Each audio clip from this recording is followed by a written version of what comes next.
महाराज दशरथ दर्पण देखा तो कहते हैं जब अपने कक्ष में गए तो वास्तविक रूप में दर्पण देखा तो देखा कि श्वेत केश दिखाई दे रहे हैं। श्रवण समीप भय सित केसा, श्रवण समीप भय सित केसा, मनाहू जरठपन अस उपदेशा, मनाहू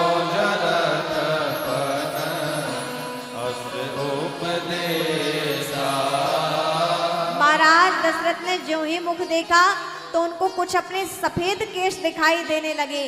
तो महाराज ने सोचा कि अब मेरी अवस्था बड़ी हो रही है, मैं बड़ा हो चुका हूं, अर्थात अपनी आयु को, अपना आयुष्य पूर्ण करने की ओर हूं, अर्थात अब मुझे राम को युवराज पद दे देना चाहिए।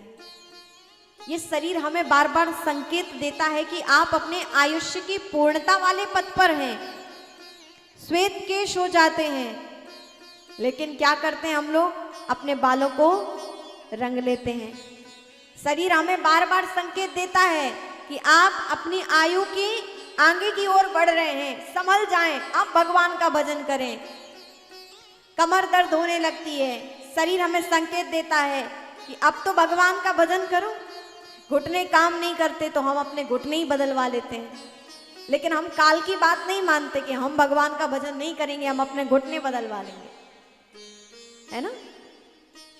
तो यहां पर देखिए, साइंस ने, विज्ञान ने हमें सुविधा दी, बहुत अच्छी बात। यदि शरीर को कोई सुविधा मिलती है तो अच्छी बात है, लेनी चाहिए। विज्ञान है किस लिए? हमारी सुविधा के लिए, उसका उपयोग करना चाहिए। यहां कहने का भाव है कि जब जागो तभी सवेरा, जब हमारे मन में जागृति आ जाए तब परमात्मा के भजन के लिए चल देना चाहिए। किसी भी बात से, किसी भी संगीत से व्यक्ति अपने जीवन में जागृत हो सकता है।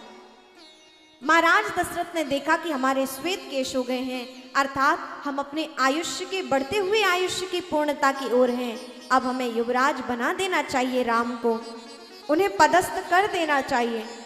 और कहते हैं महाराज दशरथ तुरंत गुरुदेव के द्वार पर पहुंचे हैं,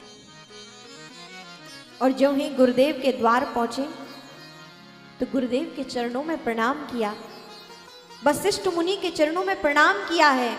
कुलगुरु वशिष्ठ हैं, इसलिए जो भी मन में कोई बात होती है, सुख होता है, दुख होता है, तो गुरु के चरणों में जाकर निवेदन करते हैं, क्योंकि एक ऐसा ही तो स्थान है परमात्मा के बाद जहां मनुष्य, जहां व्यक्ति अपनी बात कह सकता है, चाहे वह सुख हो या दुख हो। महाराज दशरथ के जीवन में कोई भी बात होती है, सुख दुख, तो गुरुदेव के चरणों में जाकर अपने सुख दुख को समर्पित करते हैं। वशिष्ठ जी के पास पहुंचकर महाराज ने कहा, हे गुरुवर, आपकी चरण धूलि का प्रताप है कि आपके इस दास ने सब कुछ पाया है। आप ही की कृपा से हमें पुत्र रत्न की प्राप्ति हुई है। आप ही की कृपा से हमारे पुत्र विद्यावान हुए हैं, विद्यावारिधि हुए हैं। आप ही की कृपा से उनका विवाह भी संपन्न हुआ है। भगवान, अब बस एक ही मन की आशा है, हमारे नेत्र तभी धन्य होंगे जब हम अपने पुत्र राम का राज तिलक देख लेंगे। बस इतनी कृपा और कीजिए भगवान कि हमारे पुत्र राम का राज तिलक हो जाए।